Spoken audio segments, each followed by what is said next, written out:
Hello, good morning. आज हम अर्थशास्त्र की इस कक्षा में भारतीय आर्थिक चिंतक एवं स्रोत ग्रंथों पर चर्चा करेंगे। मनुष्य की विचार शक्ति के साथ ही आर्थिक विचारों का भी विकास हुआ। आर्थिक विचारों का इतिहास बहुत प्राचीन है, जो मानव के प्रारंभिक प्रयत्नों से जुड़ा है। आर्थिक विचार समय एवं परिस्थितियों के अनुरूप हमेशा बदलते रहे हैं और इनके स्वरूप में निरंतर विकास एवं परिवर्तन होता रहा है। ये स्वीकार किया जाना चाहिए कि जो प्राचीन आर्थिक विचार, उनको हमें भले ही वैज्ञानिक स्वरूप न मिल पाया हो, किंतु उनकी उपयोगिता एवं महत्व इस दृष्टि से असंदिग्ध है कि वे तत्कालीन सामाजिक परिस्थितियों की वास्तविकताओं से हमें अवगत कराते हैं। चूँकि अतीत ही वर्तमान को जन्म देता है, इसलिए इन्हें वैज्ञानिक विचारों की आधारशिला के रूप में हमें स्वीकार करना चाहिए। किंतु जैसा हम जानते हैं, पाश्चात्य जीवन दर्शन और भारतीय जीवन दर्शन में कुछ मौलिक अंतर रहा है। पाश्चात्य जीवन दर्शन अस्तित्व के लिए संघर्ष पर जोर देता है, अर्थात जैसा एडम स्मिथ मानते थे कि कभी किसी का भला मत करो, और यदि भला करना हो तो तब करो जबकि ऐसा करने से तुम्हारा कोई स्वार्थ सिद्ध होता हो। किंतु जो भारतीय दर्शन है वो समन्वय एवं सहयोग पर जोर देता है। वहाँ पर अस्तित्व के लिए कोई संघर्ष की अवधारणा नहीं है। पाश्चात्य दर्शन सर्वोत्तम का अस्तित्व, सर्वाइवल ऑफ द फिटेस्ट, अर्थात श्रेष्ठ जो है वही अस्तित्व में रहेगा। किंतु भारतीय दर्शन सर्वे भवन्तु सुखिनः पर जोर देता है। उनके अनुसार सभी सुखी होने चाहिए, ऐसी अवधारणा या भावना लेकर वह चलता है। दूसरी ओर पाश्चात्य दर्शन प्रकृति के शोषण पर आधारित था, जबकि भारतीय दर्शन प्रकृति के दोहन की अवधारणा पर आधारित था। यहाँ भारतीय परंपरा है, परंपराओं में प्रकृति की पूजा की जाती है। भारतीयों की आस्था है कि जीवन प्रकृति पर अवलंबित है, इसीलिए हमें प्रकृति की, पर्यावरण की रक्षा करनी चाहिए। जबकि पाश्चात्य दर्शन व्यक्तिगत अधिकारों पर जोर देता है, जबकि प्राचीन जो चिंतन है वह मनुष्य के कर्तव्यों पर जोर देता है और ये मानता है कि अधिकारों का कोई निरपेक्ष अस्तित्व नहीं होता। अधिकार केवल कर्तव्यों के प्रति समर्पण का सहज परिणाम माने जाते हैं। और गांधी जी तो ये मानते हैं कि उन्होंने हमारी भारतीय परंपरा है और ये कहा जाता है कि वह मनुष्य के कर्तव्य को प्राथमिक मानती है। यदि सभी व्यक्ति अपने अपने कर्तव्यों का पालन करें तो दूसरों के अधिकारों की रक्षा अपने आप हो जाएगी। इस प्रकार पाश्चात्य जीवन दर्शन और भारतीय जीवन दर्शन में जो व्याप्त मौलिक अंतर है वह हमारे आर्थिक विचारों में हमें दिखाई देता है। आज जो विश्व भौतिकवादी आर्थिक दौड़ में नैतिक मूल्यों और आध्यात्मिक विचारों की उपेक्षा के कारण गरीबी, बेकारी, शोषण, भ्रष्टाचार, अत्याचार, लूटपाट आदि आर्थिक परिस्थितियों में से गुजर रहा है, इसलिए भारतीय आर्थिक चिंतन की गहन अध्ययन की हमें आवश्यकता है।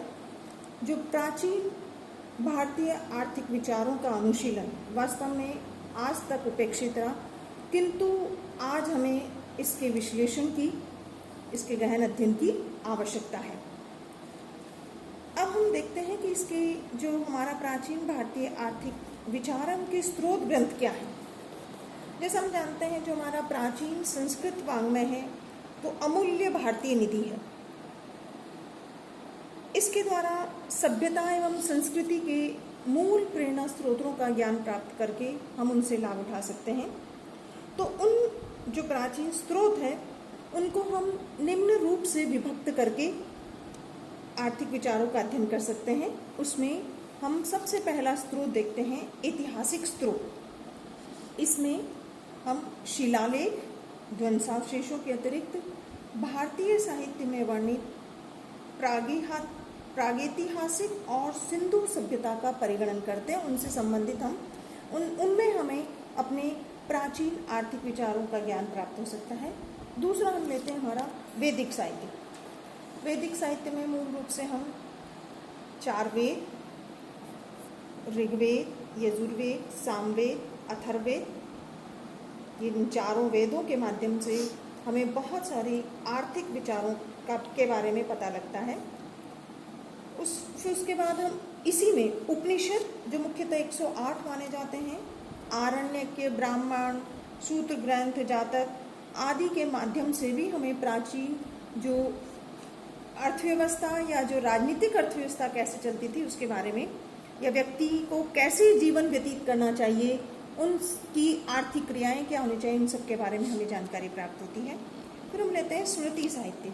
स्मृतियाँ 100 से भी अधिक है। उन प्रमुख स्मृतियों में हम मनु स्मृति, याज्ञवल्क्य, नारद, बृहस्पति, गौतम, पाराशर, वशिष्ठ आदि की स्मृतियों उल्लेखनीय है। उनसे हमें आर्थिक विचारों को काफ़ी महत्व प्रदान किया गया है। फिर हम पढ़ते हैं पुराण इतिहास।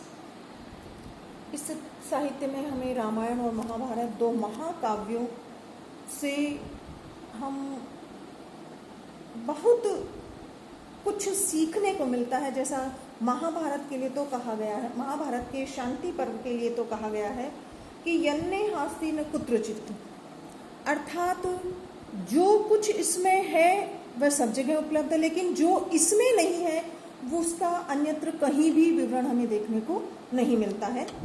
फिर इसके साथ ही हमारे जो पुराण हैं उसमें वायु पुराण, अग्नि पुराण, विष्णु पुराण, भागवत पुराण आदि क्या है, इन सब में अर्थव्यवस्था से संबंधित विचार हमें पर्याप्त मात्रा में मिलते हैं। फिर हम देखते हैं खंड काव्य एवं अन्य संस्कृत साहित्य। इस श्रेणी में कालिदास, बाणभट्ट, भास, शूद्रक, दंडी, इन सब के, और नीति साहित्य, इन सबको भी हम इस साहित्य में शामिल कर सकते हैं, जिनसे हमें तत्कालीन आर्थिक विचारों के बारे में जानकारी प्राप्त होती है। फिर हम लेते हैं ऐतिहासिक विचारक। इसमें हम जो विदेशी इतिहासकार हैं, मैगस्थनीज, वेन्सांग, फाहियान, इब्न बतूता, इन विदेशी इतिहासकारों के अतिरिक्त अबुल फजल, फरिश्ता, बदाऊनी आदि के ग्रंथों से भी हमें आर्थिक विचारों का ज्ञान होता है। इस ऐतिहासिक विचारक में हम कौटिल्य के अर्थशास्त्र का उल्लेख करना बहुत ज़रूरी है, क्योंकि उसमें राजनीतिक प्रणाली के साथ साथ आर्थिक जो व्यवस्था है, जो वर्तमान आर्थिक व्यवस्था है जिसमें उत्पादन, उपभोग, विनिमय, वितरण, उन सब के साथ साथ उन्होंने मूल्य नियंत्रण, संपत्ति का विनिमय, कृषि, वाणिज्य, व्यापारियों, उद्योगपतियों के हितों का संरक्षण, करारोपण, अर्थात समस्त आर्थिक प्रणाली में राज्य की भूमिका किस प्रकार की होनी चाहिए, उन सब विचारों का व्यवस्थित विवेचन उन्होंने अपने कौटिल्य के अर्थशास्त्र में हमें देखने को मिलता है।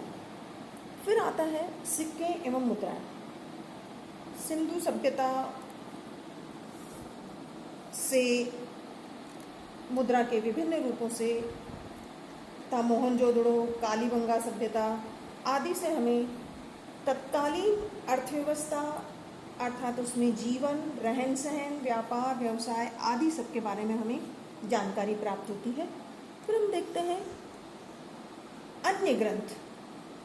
अन्य ग्रंथों में हम जो हमारे इतिहासकार हैं, डॉक्टर श्यामा शास्त्री जी का कौटिल्य अर्थशास्त्र, जायसवाल का the ancient Hindu polity, Bandyopadhyay का Kautilya, Narendranath, Stein, Iyengar, K T Shah, doctor BS Mudgal, इन सब के विचारों को भी हम अर्थव्यवस्था की विभिन्न तत्कालीन परिस्थितियों के बारे में पता लगा सकते हैं। अर्थात ये जो हमारे स्रोत ग्रंथ हैं, इनसे हमें तत्कालीन जो अर्थशास्त्र था उसकी परिभाषा, क्षेत्र, आवश्यकता, उपभोग संबंधी अवधारणा, धन की अवधारणा, धनार्जन की आचार संहिता, मनु, शुक्र, कौटिल्य के प्रमुख आर्थिक विचारों का वर्णन हमें इन स्रोत ग्रंथों में मिलता है। इन विचारों का अध्ययन हमें तत्कालीन सभ्यता के विकास की दिशा को भी समझने हेतु वैज्ञानिक दृष्टिकोण हमें प्रदान करता है। इनके अध्ययन के द्वारा हम सामाजिक जीवन के अनेक प्रच्छन्न आर्थिक पहलुओं, राजनीतिक समस्याओं, उनके निदान के उपायों की जानकारी से वर्तमान प्रगतिशील समाज की सामाजिक राजनीतिक समस्याओं से भी निपटने में मदद मिलती है। धन्यवाद।